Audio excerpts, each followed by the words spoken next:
Kalah tinju dari Nikita Mirzani, Dinar Kendi malah dapat mobil sport. Disc joki Dinar Kendi harus mengakui keunggulan presenter Nikita Mirzani dalam duel tinju yang digelar dalam acara HSS 2 pada Minggu 12 Juni 2022. Meskipun kalah dari Nikita Mirzani, Dinar Kendi tetap meraup untung dari olahraga keras itu. Disc joki berusia 29 tahun itu mendapat mobil sport dari sponsor yang mendukungnya dalam duel tinju.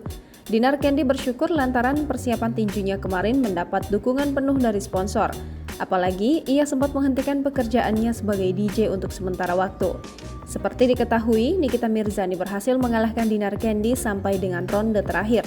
Melihat dari jalannya pertandingan, Nikita Mirzani lebih menguasai permainan.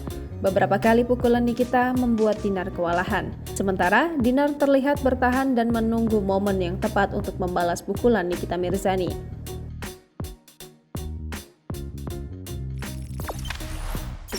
Jangan lupa subscribe, share, komen, dan like ya!